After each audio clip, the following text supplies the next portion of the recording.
now my privilege to introduce tonight's featured guest, Mr. Jim Rohn, the man that many consider to be America's foremost business philosopher. Jim has been sharing his success philosophies and principles for well over 39 years with more than 6,000 audiences and over 4 million people worldwide. I had my first opportunity to see Mr. Rohn back in 1991, had the opportunity to share a stage, which is a lifetime goal, back in September of 2000. Jim is the 1985 recipient of the coveted CPAE Award for Excellence in Speaking, as well as the 2004 recipient of the Masters of Influence Award from NSA, National Speakers Association. He is the author of over 25 books, audio, and video programs. Jim Rohn has been hailed over the years as one of the most influential thinkers of our time. Jim has helped to motivate and train an entire generation of personal development trainers, as well as hundreds of executives from America's top corporation. Jim has been described as everything from a master motivator from Mr. Mark Victor Hansen and a national treasure by Vic Conant. One of the most profound thinkers and mind-expanding individuals of our time, Les Brown, also is a big fan of Jim Rohn's. So Les Brown has stated that Jim is one of the most articulate, powerful, thought-provoking speakers ever seen. So Mr. Rohn is an extraordinary human being and mentor. That was quoted by Anthony Robbins, all the way to modern-day Will Rogers by Tom Hopkins and a legend by Nito Cobain. So now let the man who has influenced so many assist you to invent your future. Jim Rohn, how are you doing this evening? Hey, Jeff, I'm doing fantastic. I appreciate that introduction, and congratulations to you and Erica. 7 years says a lot. It says reputation, it says effectiveness, and congratulations to everybody on this call, that are participating in this incredible program. I appreciate what you're doing. All of us need a little help. We all can use a little coaching along the way to get us where we want to go. And I'm looking forward to December 5 in participating in your program in Dallas. But thanks, everybody, for, inviting me to be a part of this call. January 5 in Dallas, what a way to launch the calendar year 2006. We were fortunate enough to have you as our keynote speaker last year. We had attendance of about 550 people, Jim. We have over 800 registrations. We're expecting 1,000 people, and I know the folks are really excited. And tonight's just kind of a tip of the iceberg about what you will be covering. And I know you haven't even shown up yet, and I know you have some great information. I just want to ask you a few simple questions. Let the folks know a little bit about Mr. Jim Rohn. My number one question, Jim, and I have every piece of information you've ever written, produced. I know your story inside and out, but the $7 million question is, why did Jim Rohn become an entrepreneur back when he was 25 years old?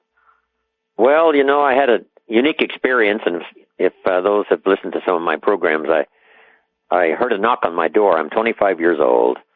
I've got a brand new family. I'm struggling, doing the best I can. I quit school when I was 19, unfortunately, but I'm working hard and trying to do my best. But I hear a knock on my door, and I go to the door, and there's a little Girl Scout selling Girl Scout cookies. She gave me this incredible presentation. Greatest organization in the world, Girl Scouts. We've got these cookies, only $2. And with a big smile, she very politely asked me to buy. No problem. I wanted to buy. Big problem. I don't have $2 in my pocket. And I thought, well, I'm a grown man. I'm 25 years old. I've been to 1 year of college. I'm married. I'm starting a little family. I live in the richest country in the world, and I don't have $2 in my pocket. So I didn't want to tell her that. So next best, I lied to her and said, hey, look, I've already bought plenty of, Girl Scout cookies. We've still got some in the house we haven't used yet. And she said, well, thank you very much. And she walked away. When she left, I said to myself, I don't want to live like this anymore. I mean, how low can you get, right, Jeff? Lying to a Girl Scout. I mean, that's about it. So I promised myself that day I would start my search for ideas or someone to coach me on doing better. Sure enough, shortly after that, I found someone who did the coaching like you're doing, and totally changed my life over a 5-year period. I met this man when he was 40. I think he was 44 years old. 5 years later, he was dead, age 49. But during that 5 years, the ideas he shared with me revolutionized my whole life, my income, my look at the future, my personal development. It was just incredible. So meeting someone who's got something to share and willing to share it and that can mean a difference in your life, I know what that's all about. It happened for me. You know, I've heard you talk many times about the opportunity to have a mentor. Those first 5 years were very important. How important is having a mentor in life and in business? You know, mine just came along. I was looking for opportunity, and there he was. Fortunately for me, he had such a combination of skills and disciplines. He only went to the 9th grade in school, but in his very simple way and putting it to work in his own life, he became very wealthy and was willing to share. It was just incredible. My good fortune was I had a chance to go to work for him in his company. I think that was the added benefit, because everything he shared then I put to work. And, that created a lot of activity and results for me early on. So I think it's very important, people willing to share. Not necessarily one person that has, all the answers, but a variety of people, somebody maybe to coach you on health, someone else to coach you on financial opportunity and how to be financially independent, someone else maybe to coach you on spiritual matters, and someone else on, the relatively challenging work of day-to-day growing and developing skills and disciplines for the future. So it's really important, whether it's a variety of coaches or one single person that, has a lot of skills that can give you the input you need to get better and better every day. Free enterprise is a very interesting journey, and one of your favorite quotes is that, success is it's not a payoff, it's a process. Right. Share with us a little bit about what your first years as an entrepreneur. I would bet you were an overnight success like me. Is that right? Yeah, right. Well, it took me about 7 years, finally, starting at dead zero, age 25, to become a millionaire. But, I invested $200 in a little enterprise and started part-time, 15 hours a week. And I turned that into a fortune. I think one of the reasons is because early on, my mentor taught me to understand what the value of a couple of $100 investment in 15 hours a week was. He called it capital. And I never understood that. Now I'm teaching it in Russia. The last 10, 11 years, I think I've made 5 trips to Russia, all the way across the country and back several times, major cities, teaching capitalism, because it's the hope of the future. Look what's happened to America using capitalism all these years. The communists said, well, capital belongs to the state, not the people. We've taught all these years that's nonsense. Capital belongs to the people, not the state. And we've made it work. So what a gift to finally understand. So in Russia, I tried to teach them that first was capital money. That was my $200 investment. Second was capital time. And capital is like seed corn. You wouldn't let anybody have it. You wouldn't feed it to your family. If the farmer's going to plant this corn for a multiplied harvest in the future, he can't eat it himself. He can't be careless and lose it. It's too precious. But people sometimes don't understand that their capital time and their capital money is precious commodity. And if it's invested wisely, it can multiply in such huge amounts that it's just almost incomprehensible. And that's what happened for me. That is such a great story. It took you 7 years. Most people want to be an overnight success. And one of my favorite programs of yours, one of my favorite books, is The Seasons of Life. And yes. You talk about the cycle and the seasons of life. Could you share a little bit about the law of the harvest for all these awesome entrepreneurs on tonight's show? Well, you've got to go through all the seasons. They're inescapable. First, I talk about winter, and some winters are easy, and some are difficult, and some are challenging. There's economic winters and personal winters, and winters when you can't figure it out. It seems like all is lost, but finally spring comes. So the key in the winter is to hang on. And then in the spring, take advantage, plant wisely. Spring's usually a short season. You got to get going, massive action. What if you asked a farmer to go bowling in the spring? He would think you were insane. He said, you can bowl, in the winter after the harvest is gathered, but you can't go bowling in the spring. But to treat each season with that kind of understanding and respect. Then, of course, the season that really answers so many questions is the season of summer, where you have to nourish your values and your crops like a mother, and you have to defend them like a father all summer. But if you do it good and if you do it well, no doubt you can have this multiplied harvest come harvest time. Then you've got to do wise things with the harvest. I finally found out the hard way that just making excellent income, by the time I was 27, 28 years old, back all those years ago, I was making like $30,000 plus a month. And at first I wasn't very wise in what I did with it, but after some very severe lessons that it can leave as quickly as it can come, I finally learned to do wiser things with my income, which has, produced a few fortunes for me. A few fortunes. Well, you've been in the game many, many years, and I have to admit that one of the statements that you stated last year, or this present year in Dallas, Texas, when you were speaking for us at the Morehouston Talent Conference, it really rang true for me. I'll never forget what you said. Have more houses than you have cars. That's true. Don't buy the second car till you bought the second house. How true. Especially in California.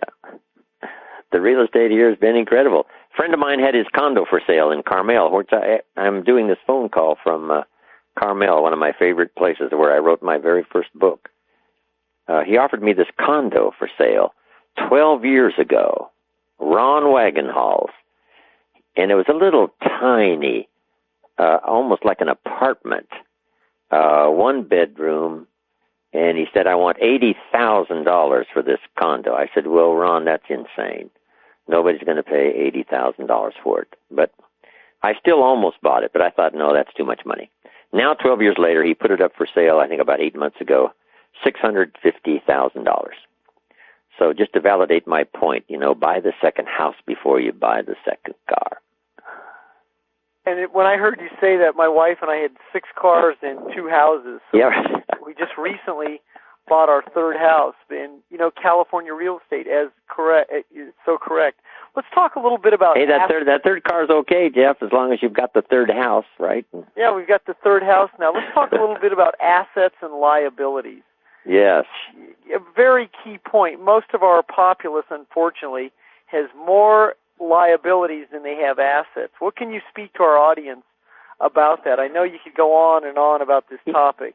My father taught me, one of the greatest things he taught me was to someday be debt-free, not only financially secure, to where you could live from the income of your invested resources, but to be debt-free.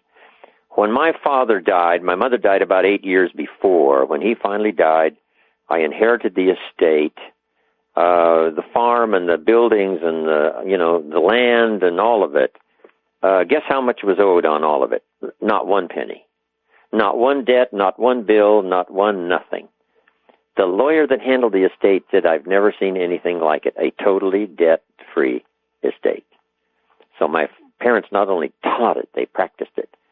And I remember the day when I could say, thanks to my mother and father, I am now debt-free. I don't owe anybody anything. You're not only having your fortune and, homes and lands and, the things that you've got, but to be debt-free. Then the other that inspired me was when someone suggested I build a financial wall around my family, nothing could get through. I thought, what a classic idea. I'm going to do that. Because it's so important. I didn't dream up all the stuff I share in the 2-day seminar or the piece of the seminar that I'm going to do for you. All of this came to me by people that had experience, passed it along. Earl Schoaf, my first mentor, said, profits are better than wages. Wages make you a living, profits make you a fortune. I flipped over that one phrase. I said, well, that's what I've been missing. I've been working 6 years. I started working when I was 19. I'm now 25. That's what I've been missing. I've been working on my wages, but I haven't been working on my fortune. I immediately at age 25 changed that and started spending those extra hours a week working on my fortune. He said, now you can get up in the morning and say, I'm spending full-time on my job and part-time on my fortune. It's a change of attitude. It's a change of words. But it's also a change of philosophy that starts to give, better vision, better details, better instructions, to your mind and heart and soul and body to do the work. Because now you've got a new mindset, not just working on your living, but working on your fortune. The very first cassette series I ever purchased was back in 1991, recommended by my very good friend Jerry Clark, The Art of Exceptional Living. Yes. And I will never forget one of the most classic statements I've ever heard from you is this: if you have pennies in your pockets, I'll let you finish it. I can't remember that one. Pennies in your pocket, zero in your bank account, creditors calling. Oh, yeah, that's when I met the Girl Scout. Right. I had pennies in my pocket, nothing in the bank, and a creditor calling once in a while saying, you told us the check was in the mail. I was so embarrassed about that position. For my family, for myself, I thought, gosh, I've got, surely I can do better than this. Then the Girl Scout story, and that was what I called, one of those days that turns your life around, and you're never the same again. When you say, this is the end, I will never let this happen again. I'm going for a search to make my life better. In the early 90s, I got to see you in the back of the room. I was way, way, way, way back in the room, and this was like my first big, other than company rally or convention, this was my first outside speaker, and I was way in the back of the room. But 9 years later, I got to sit right in the front of the room. Wow. On September 30th, 2000, you may remember this. Yeah, I do remember. My good friend Jerry Clark had this little workshop in your hometown of the City of Angels, Los Angeles, California. Right. Boy, and we had a great attendance. You remember that? Sure. I'll never forget something you said there. We had about 85 people at that event, and you said, you never focus on how many, you focus on who. And you told a great story about an event that you had done in the 80s, and you said there were two remarkable men in the audience. One was 17 and one was 19. Teenagers. Can you remember who? Can you share with us who those two teenagers were? Yeah, one was 17. His name was Tony Robbins. The next day he went to work for me. He worked for me for, 3.5 years promoting my seminars, then went on his own and became a superstar. The other one was 19 years old. His name was Mark Hughes. Mark Hughes built this incredible company called Herbalife. He died 5 years ago at age 44, year 2000, but he put together the company now is doing business in 60 countries, $2 billion in sales. This kid who started with his grandmother as his first customer, and he went from 50 customers to 50 countries in 20 years. Just a remarkable story. But a couple of my claims to fame, Mark Hughes, age 19, Tony, age 16. The point I make many times is you never know who's in your audience. It doesn't have to be an audience of 1,000, just an audience of a few. And if the right people are in the room and you meet them, develop some association, could change your life forever. Could you talk a little bit about the power of association and the law of alignment, and really starting to align yourself with people who are in alignment with a whole set of goals that you're in alignment with? I know this is beyond even a mentor, but can you talk a little bit about the power of association? Well, one thing I learned was never mistake the power of influence, both good and bad. You just have to be careful who you're around, because without a doubt, they're influencing your life. If you live in a poor community, probably in around where people spend all their money, chances are excellent you'll spend all your money. If you're in a neighborhood or an area of the country where people don't read, chances are you won't read. Influence is so powerful. Another key, it's so subtle. We wouldn't let somebody kick us or drive us off course, but we might let somebody nudge us off course, just little by little. And first thing you know, 3 years later, you're way off course, and someone says, how did you get here? And you say, I don't know. Say, well, didn't you feel that elbow in your back? Said, yes, but I never thought that much about that. Sure enough, 3 years ago, that was the influence that started that now has pushed you off into a poor place today. But then the key is, one, recognize it. And that's what programs like yours does, mine does, books, any kind of information we get, that we take a look and we say, my gosh, from what I'm reading here and from what I'm hearing, I'm off track. And the key isn't the tragedy of being off track. It's that being off track and not knowing it. But once you know it, then you start developing the disciplines and the willpower to little by little get back on track. And that's what all of this learning and coaching and teaching is for. The sermon on Sunday morning. I mean, whatever it is that helps us to get back on track. Sometimes it's a personal experience. You know, a guy has a heart attack, and sure enough, it alerts him that he's off track on his health program. Maybe the doctor says, one more of these in your history. And the guy makes it for the health food store, starts reading all these books, and he starts jogging and, doing all the stuff. And sure enough, now may live to be a very old person. Just because back early enough, if the first heart attack didn't kill him, it was an alert that you've got to make some amends here and get back on track. Here's a good line, Jeff. Everything by longevity tends to get off course. It doesn't matter what it is, getting married or meeting a friend or starting a business. Longevity tends to make us, a bit careless. Things happen that we don't realize it. Something's pushing on us and we don't recognize it at first. And whether it's our company or our life or our health or our relationship with somebody or marriage or whatever it is, there are always forces that are, at work out there. The early astronauts that went to the moon kept watching the gauges because, some solar winds started to blow that they hadn't programmed for and was pushing them off course. Now they got to fire those little rockets and get back on course. And, of course, if you're heading for the moon, it's critical not to be off course, because if you miss the moon, you can't get back. So some destinations are critical. But all destinations that we want to reach in terms of financial independence, a good marriage, a good life, satisfaction, being able to give more than we need for ourselves, all of those objectives, in order to reach them, part of it is staying on course. And that's what coaching is all about. Phone calls like this, lyrics from the song, everything you can think of to influence your life to staying on course to the best of your ability. That's why free enterprise is such a great opportunity for us to really not only develop our business skills, but our life skills. Which brings me to one of the most important words that we either embrace or we procrastinate about. That would be change. And you talk a lot about it in a lot of your philosophy and a lot of your books. Can you just touch a little bit on change, which is a very interesting word? Well, I'm famous around the world the last 50 years for something I learned that affected my life, and I've shared it with everybody I can, a few million people the last 50 years. For things to change, you have to change. For things to get better, you have to get better. Before I understood that, I used to cross my fingers and say, I sure hope things will change.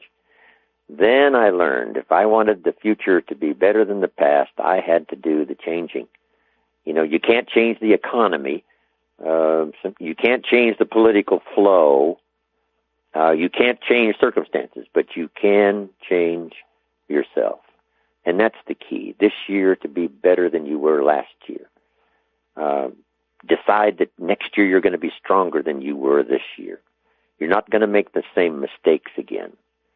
You've let yourself drift on a couple of areas of your life this year, and you're going to tidy that up before the year's over. Next year, that's not going to happen to you again. Those kind of decisions are so life-changing. What to do with your time and your money and your life. Those are the issues of the good life. And you talk a lot about the good life, and that's the very reason that many of our entrepreneurs are on our call tonight, Jim. There's over 600 people on the line tonight. People have also three-wayed their entire teams onto this call. There's probably 800 people listening to you tonight. Wow. I know a little bit about your history, and I know that you have been speaking to network marketing and direct sales audiences all around the globe. Could you share a little bit with tonight's listeners, because a lot of them are in a direct sales or a network marketing company, the value of that industry and what someone can gain by actually being in the game? And I kind of want to preface that because what I've found in my 18-year career is I find a lot of people, they romance the money they can achieve, but they don't romance the process in that industry. Can you share a little bit about what I've just stated there? Well, I can appreciate those that are involved because that's how I started. I'm a kid from the farms of Idaho. I knew how to milk cows, but it didn't pay very well. Then age 25, I discovered that I could make a $200 investment for some products for myself and some to sell, and 15 hours a week starting part-time to learn the skills and disciplines to make it happen, and made my first fortune. So I know what that's all about. It is just life-changing. But this is the greatest gift I got, and I'm glad I got it from the very beginning. My mentor said, Mr. Rohn, why don't you set a goal to become a millionaire? And, of course, for a farm kid from Idaho, that sounded, okay for me. And it was pretty dazzling to even comprehend becoming a millionaire. Then what he added changed my life and colored my thinking and my activity and all of my lectures and presentations since then. He said, set a goal to become a millionaire for what it will make of you to achieve it. I got the message. Because up until then, I'm sure I was thinking, yes, make $1 million. Wouldn't it be great to have $1 million? He said, well, that's okay, but think of this process, what it will make of you to achieve it. Then when you get the $1 million, you could give it away. Because that's not what's important. What's really important is the person you became to achieve the $1 million. So I started appreciating more than the money, the skills I was developing, the mindset I was acquiring, the philosophy that I was refining for myself. And then when I had the opportunity to start sharing it and teaching it, I think that's what's made part of it effective. It's because I've been through it. It changed my life. That it wasn't just the pursuit of money, but it was setting goals that, seemed to be a little out of reach at first. But I wanted that personal development so that when I got there, I could say, wow, it's true. It's not what you get that makes you valuable. It's what you become. That's really the heartbeat of all my seminar presentation. Cover that in great detail in Chapter 3 in one of my favorite books, The 7 Strategies for Wealth and Happiness. Learn how to change. Why do you see so many people fight and or resist change, even though it's what will allow them to one day reap the harvest? Well, if change is for the better, you just need to welcome it. It's like welcoming the Monday morning, a chance to go to work and perform miracles in your life.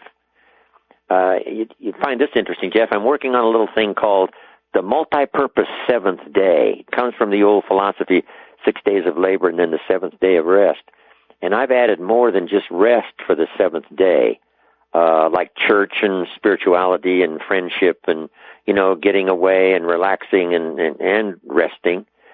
But I also have designated that seventh day as a look back over the last 6 days. Why not? What calls did you miss and who didn't you see that you should have seen? What disciplines did you sort of leave undone during the last 6 days? And that's useful information now to fine-tune it. Then that day is also to look forward to the next 6 days and say, how can I invest what I've learned the last 6 days and invest that in the next 6 so that my life is better, my disciplines are better, I fine-tuned my language. I made all those errors in judgment last week. I'm not going to do that this next week. That's a good thing to add to that seventh day as a multi-purpose seventh day. Oh, I haven't heard that for a while. Errors in judgment. That was another aha moment I had when I first saw you. Right. Errors in judgment. Oh, that, man, I'll never... I teach failure comes from making errors in judgment and repeating them every day. I'm not a note taker, but because I believe that listening is a very valuable skill, but I still have my original notes from both the times I've seen you, and I'll never forget the first time I heard errors in judgment. That was like an aha moment for me. Yeah. Repeat it every day leads to failure. It does. Why would you repeat an error in judgment the second day? Because disaster didn't fall on you at the end of the first day. But sure enough, even if you're a little off track, if you draw a line out from that to a 5-year period in the future, you can say, well, gosh, if I continue this 5 years from now, I'll really be off track. You just got to remember that. and try not to allow that to happen. But errors in judgment repeated every day. Then the key of turning it all around is a few simple disciplines practiced every day now reverses the process. And that is a word that so many people they go into shock over the word discipline, and they don't understand that it really means disciple of. If you're ever going to be successful, it's not going to be an accident. Success is a process, as you say, and it really is a different set of life skills than you learn on a job. I took a look at it this way, that the 6 days now to go to work, disciplined labor, is a chance to work miracles.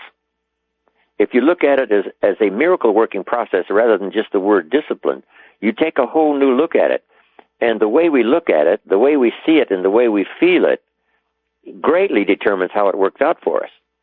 Whether or not we just try to get through the next 6 days, or whether we try to use our miracle-working disciplined power to work miracles in our marriage, work miracles of getting back on track for our health, our business, everything else, meeting the right people. If you look at it that way, a chance of 6 days of miracle-working power, because it's activity that finishes the miracle that imagination and faith get started. So it's a chance to work miracles, not just to be disciplined. And if you look at it that way, the miracle of my good health is going to come from my disciplined health, activity, and my nutrition, all the rest of it. And if you look at it that way, it changes your whole perspective. And things that bother other people about discipline has no effect on you whatsoever. It's a chance to work miracles. When is this new program coming out? Which one? The one you were talking about, the seventh day. Oh, I haven't got it yet. Yeah, thanks for putting it on me. I appreciate that, Jeff. Well, it sounds awesome. Yeah, I would expect that from you. That first book, I kept promising, never did get it out for a long, long time. Finally, someone said to me, why don't you either write that book or quit talking about it? I thought, that is great advice. So I'm going to have to do the same thing on this seventh day.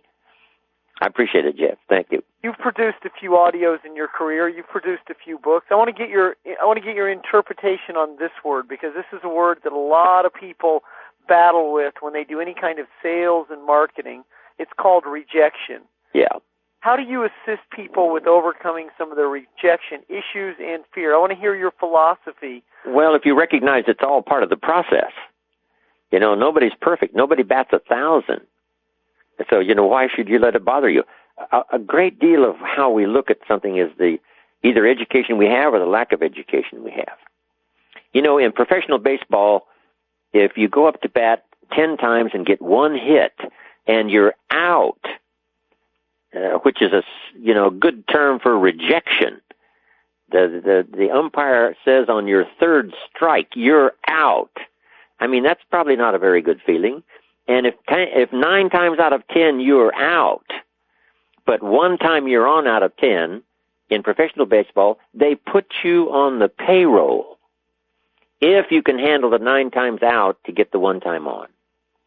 And if you get good enough to get 2 hits out of 10, out 8 times, 2 times on, they pay you incredible money. Then if you get good enough to hit 3 out of 10, 7 times out of every 10, but 3 times on, they pay you millions. And some get, mega millions. Meaning you don't have to bat 1,000. So when somebody says, no, that's just part of the game called the law of averages, and once you understand it, it's like, turning discipline into the miracle-working power. It changes everything, depending on your education and how you look at it. Some people say, well, I don't have any money. Isn't that discouraging? Say, no, everybody has some money. Herbalife's got these incredible stories. One of them was that Mark shared with me was a lady who, had 50 cents, could have invested it in a Coca-Cola, but she bought a brochure about Herbalife's products and an opportunity. And Mark said this lady made the decision. The money wasn't the issue. It was only 50 cents. But instead of spending it on the Coca-Cola, she spent it on the brochure and finally became wealthy and had an income of $30,000, $40,000 a month about 10 years later. All of that, it depends on how you see it. And, of course, that little voice in your head says, go for the Coca-Cola because you're thirsty. The brochure is going to be too hard to work, and besides, you've never been successful before. What makes you think you can do it now? We've all got to wrestle with that. And so all of that comes in with rejection. Say, hey, that's part of the game. Striking out is part of the game, but that's how you get closer to the next home run. That is absolutely so true. And you have had the opportunity to travel the world. You've spoken in front of thousands and thousands of audiences.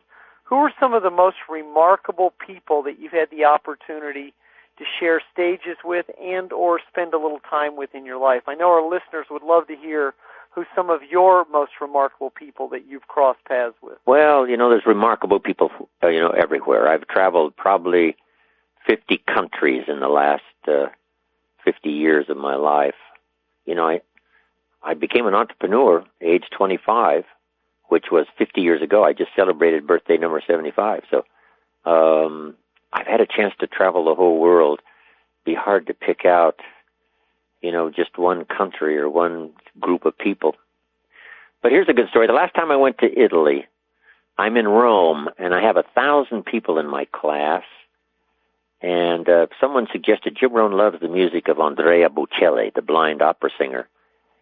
So when they introduced me, I walked up to the podium, and all 1,000 of these Italians stood up and sang for me one of Andrea Bocelli's songs in true Italian style. And I described it later to my grandchildren. I said, here was the scene, a choir of 1,000 and an audience of one. And I've had the opportunity to have those kind of extraordinary experiences everywhere I go around the world. But watching people change and develop over the years has been my joy. Oh, I just thought of it. In fact, I mentioned it to Larry King. I have breakfast at Nate and Al's quite often when I'm home in Beverly Hills, and Larry King is usually there. And he and I have shared, my two claims to fame, Mark Hughes and Tony Robbins. But I just mentioned to him the other day, to Larry, that I had a third claim to fame. He said, who would that be? And I said, Ann Geddes, the famous lady photographer. He said, yes. He interviewed Celine Dion, and Ann Geddes did a book of photographs of Celine's new baby. And he said, yes, she is incredibly famous. I said, well, 28 years ago in Australia, Ann Geddes, when she was just a young lady, attended my seminars, and she says Jim Rohn seminars helped to change my life. So another claim to fame. It's one of the most extraordinary experiences. But, everybody can enjoy this, Jeff, and that is for their name to appear in somebody's testimonial. You don't have to give seminars around the world.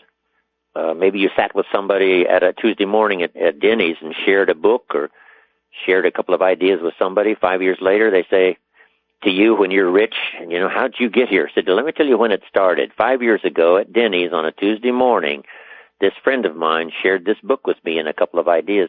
That started the process. And then they mention your name. See, you can't buy that with money, but you can earn it every day by going out sharing something with somebody, whether it's a quotation of a poem or a book that's changed your life, or giving lectures or doing training. However small it may be, some little house meeting that, you're conducting some training. Someday later, someone may say, here's where it all began for me. And that's an incredible experience. I pulled out my notes from 9/30 of 2000, handwritten notes. One of the key points I highlighted from that event. I got to watch you all morning with 85 people. You said in that event, success is a chance for immortality. Do you remember what that meant? Well, yes, because if you share it and pass it on, that creates a bit of immortality for everyone that does it.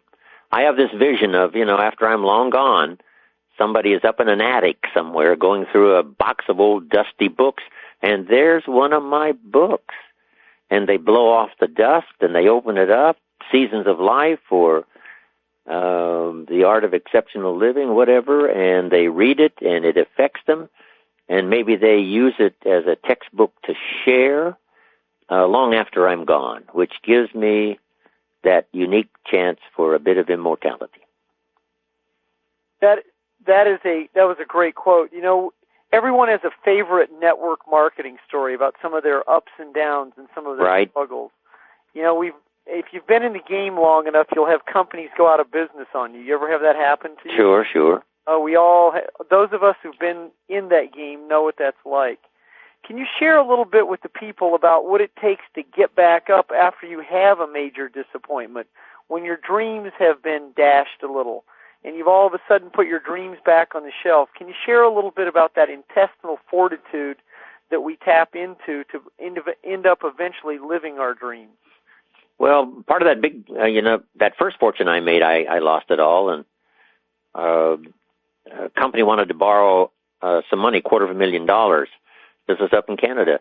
The bank said, well, yes, we'll loan you the money if Jim Rohn will sign personally. These were friends of mine, so I signed. I knew they could pay it all back, so sure enough, they paid it all back. Then I happened to move away and down to Beverly Hills, where I live, and I get this letter saying, Dear Mr. Rohn, the company has borrowed this $250,000 again, and they can't pay it back this time, and since we have here your guarantee, would you please send us the $250,000? I thought, well, there's been some mistake. I signed the first note, but when they went and borrowed the money again, nobody contacted me. Nobody, said, will you sign this second note? What I didn't know I had originally signed was a continuing guarantee. So now I'm educated as to what the word continuing means. Oh, great story. And in fact, I know how much it is per letter. And it took me a while to finally get that one settled. But anyway, a few foolish decisions on my part, and your fortune can slip away.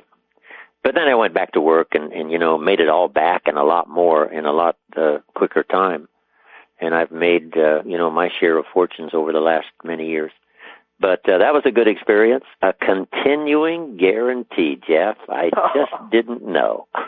I had a few of those moments. I once loaned a company, Jerry Clark and I both did this. I had those little plastic things you keep in your billfold called credit cards. Yeah. Back in 1995, I was one of those guys that had real good credit at that time, and company came to me and asked if I'd loan them money, and I pulled out about 7 of those credit cards and ended up about $35,000 a business owner all of a sudden. Oh, my gosh. Yeah, you know those stories. I know those stories. Hey, the key is, though, that all comes with it. It's like striking out. But this is a 300 hitter that strikes out. You must remember that when he strikes out. You say, well, this guy isn't very good. He strikes out. Say, no, he hits 300. When he strikes out, it doesn't affect him.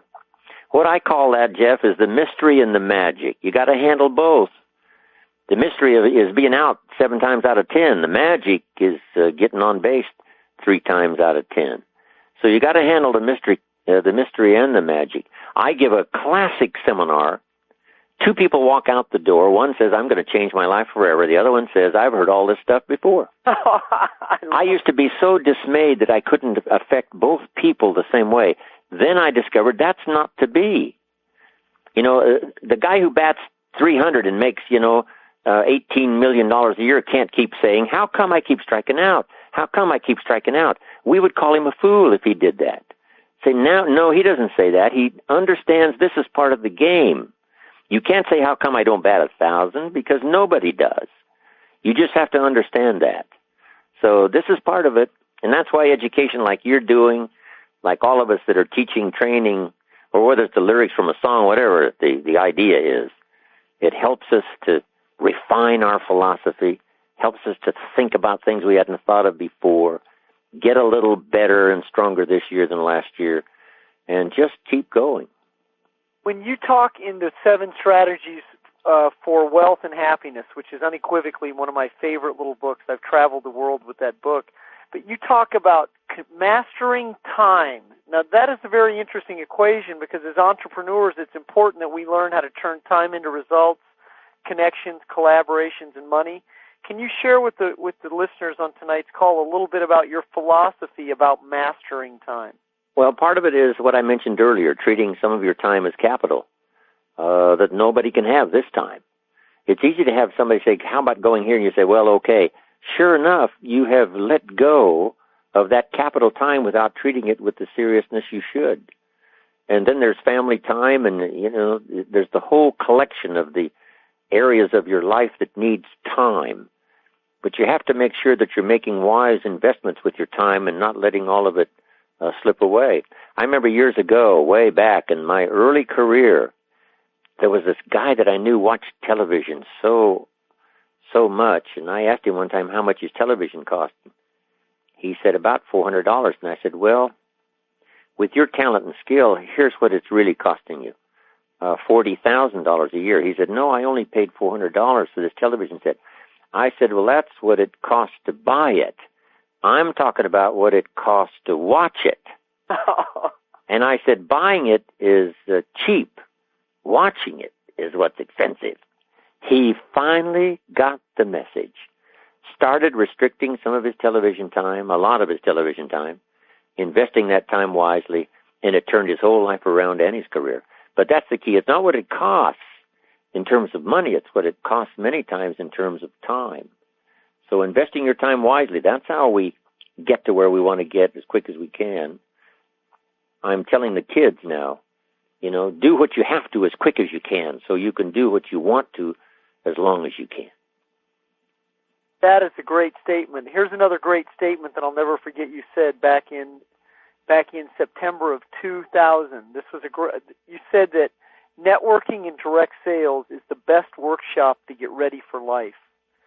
No doubt about it. What did you mean? You can work for a lifetime in a corporate structure and never hear lectures and seminars and conversations that can dramatically change your life. One of the best places to hear all of the good stuff that can be life-changing is in network marketing, direct sales. That's where it flows, because it does so well for the people who listen and take advantage and put it to work. But the chance to hear it, many people work a lifetime, 40 years in a corporate structure, and never got to a seminar like you're going to have here coming up. Was it January 5? Yeah, January 5 and 6. Never have a chance, sort of locked away in a corporate structure that, where they don't have a chance to hear it unless they see an advertisement, happen to go to a public seminar and get the information. But the best chance to hear and be affected by good ideas and information, stories of success of people who started, with the 50 cents and became wealthy, that's direct sales and network marketing. On January 5th, 6th, and 7th, the keynote speakers are Mark Victor Hansen on Thursday, Jim Rohn on Friday, and Jerry Clark on Saturday. How about that lineup? Hey, I'm happy about that. Surrounded by, guys who know how to share ideas. You've met Jerry Clark. You've had the opportunity to have him at your events. He's one of my best friends. He allowed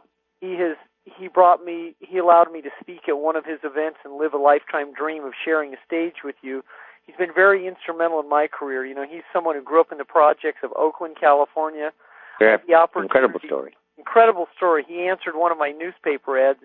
He and I were together in several failed ventures. And, it's interesting because a lot of people will say to Jerry, Jerry and I, they go, Mr. Combs, Mr. Clark, we want to do what you do. We always have the same statement to ourselves. Yeah. Are you sure you want to walk this same road here, right? Yeah, that's it. That's exactly it. He and I just got back from a tour in Australia. It was the first time I've ever been in that country. I know you've spoken there before, but walking that road, is that road paved with gold, or is there some ups and downs one must go through on that road? No. Ask any wealthy person, how'd you get here? And he'll probably say, would you like to hear the whole story? But that's what we really do want to hear. A guy puts his success story on us. We say, well, how about the struggle? And if you're telling your success story, you should spend, for every hour you spend on the story of your success, you should spend 4 or 5 hours on the struggle and how you got there. Because that's what everybody wants to know. If I get knocked down, can I get back up? If I fail, can I do it again? If one book doesn't do it, should I read the second book? And the answer is, of course. Everybody needs that kind of help and that kind of instruction. Then you've got to have people you can reach out to with a phone call, people that can be trusted advisors to tell you the truth and give you some, wise counsel. All of us need that forever, for the rest of our lives. Jim, after a few ups and downs with Jerry, I found out that he was back being a stockbroker, and I had become a food broker after 3 unsuccessful ventures in a row. And I called him up and I said, Jerry, do you realize we're both brokers? And, I said, it's time to get back in the game. And, we got back in the game again. And in a short period of time, we were out of business again. This was 1996. And I ended up almost $80,000 in credit card debt. You know what, though? I wasn't disillusioned by then, and neither was he. And, getting back in the game, I got to a point where the only option was success. Can you share a little bit about that before we wrap up tonight? Yeah, you just have to decide, I will become what I want to become or get as close to it as possible. There's an interesting phrase in the Bible, and here's what it says: strive for perfection, giving us not the idea that we can necessarily be perfect, but what's important is to strive. To strive to be the best you can, earn as much as you can, share as much as you can, read every book you possibly can, touch every person you can, share as much as you can in the hours and days, weeks, months, and years that you've got left to live a good life. And that's part of the key, that, expending our life in trying to reach others with something valuable. If I struggle, Jeff, to make something clear for you, I make it more clear for myself. That is a great philosophy. Jim, it's been awesome having you on this call this evening. This call was a long time in the process putting it together. It took us almost a year and a half being able to get Mr. Jim Rohn on this call. I know your schedule takes you all over the world. It was an absolute privilege to have you in Dallas, Texas. You absolutely brought the house down last year, or this past year, in Dallas, Texas. We're fortunate enough to have you this upcoming year, 2006. You'll be speaking on Friday from 2 to 4. And will you be signing autographs and taking pictures as you probably are famous for? Sure, that's part of my life. I love it.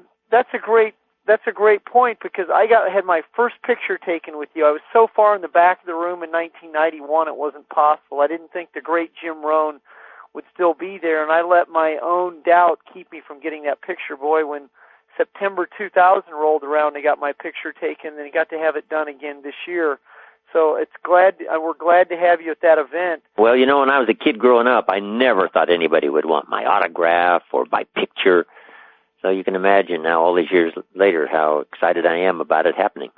Once I had the opportunity to see the great Yogi Berra, and his career was over at that point as far as being a player, and I was in St. Louis, and he was in the dugout, and he was a third base coach for the Mets, the 69 Miracle Mets. And I'll never forget, I said, Yogi, can I get your autograph? And he said, take a hike, son. I'll never forget him saying that. So Not good. No, it wasn't good. And I made sure that when anyone asked me to autograph a book or any of those, that I don't take on that same philosophy that a great athlete did, and maybe he was just having a bad day, and we all have them. But it could be. I remember when I'm 25 years old, just getting started, getting my first autograph and getting my first picture taken with somebody important.